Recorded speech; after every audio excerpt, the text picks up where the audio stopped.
አንድ ወንድም አለ መርካቶ ንግዱ ትንሽ ጠበብ ሲልበት ወይም ደግሞ ንግድ ገበያ ሲጠፋ አለ ሰደቃ አወጣለሁ አለኝ። ሰደቃ ሳወጣ አለኝ አንዳንዴ ያማክረኝ አንድ በሬ አርድና አለ አንዳንዴ ተበድሬ እገዛለሁ አለ።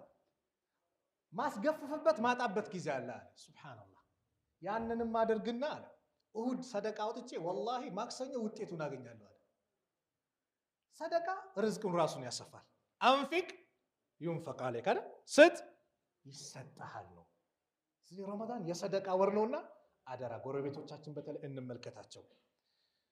وكان إمام مالك رحمة الله عليه إذا دخل رمضان لب بلو أدمتين حديث يا إمام مالك إذا دخل رمضان يقبا جزء ترك قراءة الحديث يا حديث قراءات يقومالو ومجالس العلم يا علم مكما متبتم بوتاباتك ليقومنا وأقبل على قراءة القرآن من المصحف في تاتون ودا قرآن مصحف نيزوتنا قرآن بتشاي قرالو قلتنا إمام مالك محدث يا ولو درسا نوراتشو كتاب مياسقرو ታላቁ ዓሊም በረመዳን ይሄንን አቆመው የቁርአን ወር ነው ብሎ ቁርአን ላይ ትኩረት ካደረጉ በአላህ እኔና አንቺ በነሺዳና በመንዙማ በዘፈን ልናሳልፈው ሙሰልሰል እያየን ልናሳልፈው ይገባል።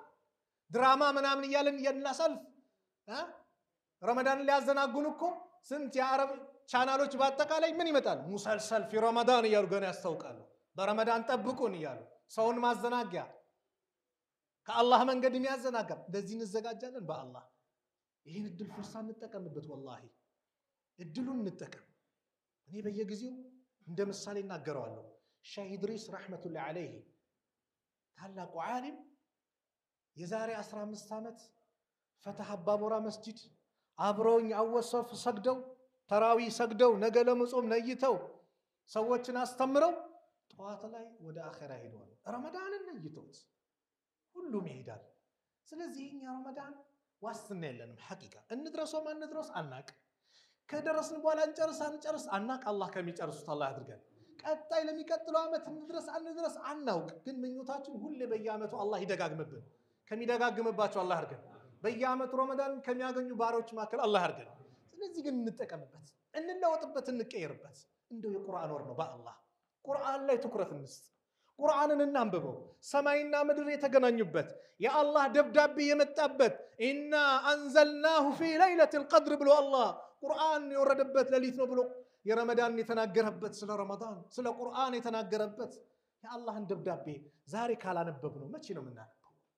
በረመዳን ቁርአን ያልቀራ ሰው መቼ ነው የሚቀራው? በአላህ በረመዳን ቁርአን መቅራት ያልገራለት ሰው፣ በረመዳን መስጊድ መግባት ያልገራለት ሰው፣ በረመዳን ዱዓ ማድረግ ዚክር ማድረግ ሰደቃ መውጣት ያልገራለት ሰው መቼ ነው የሚገራለት? ይሄንን ነው ስንሰራ አላህ ሲያገራልን ያ ረብ እስቲቃማውን ለግሰኝ፣ ያ አላህ ሁሌ አንተን ምገዛ አድርገኝ፣ ሞት እስከሚመጣብኝ ድረስ ያንተ ባሪያ አድርገኝ ብለን አላህን እንማጸነው። ዱዓ እናብዛ። ይሄ መጨረሻ ነው ብለን እናስበው። ለምን አብዛኛው ማሻአላህ መስጊድ የሚያምረው እኮ ቀለሙ ምን አይደለም፣ ቀለሙ አስፈላጊ ነው መስጊድን መንከባከብ። ነገር ግን የመስጊዱ ውበቱ እናንተ ናችሁ። የመስጊዱ ውበቱ ሰጋጆች ናቸው። የመስጊዱ ውበቱ አማኞች ናቸው። ኢነማ ያዕሙሩ መሳጂድ አላህ መን አመነ ቢላህ ነው እኮ። የአላህን ቤት እኮ የሚያሳምሩት እነዛ በአላህ ያመኑት ሰላት የሚሰግዱ በአኼራ የሚያምኑ ብሎ ነው አላህ የገለጻቸው። የመስጊዱ ውበቶች እነዚህ ናቸው። ረመዳንን መስጊዱ ውበት አድርገን ከረመዳን በኋላ ውበቱን ልናበላሽ ይገባል እንዴ?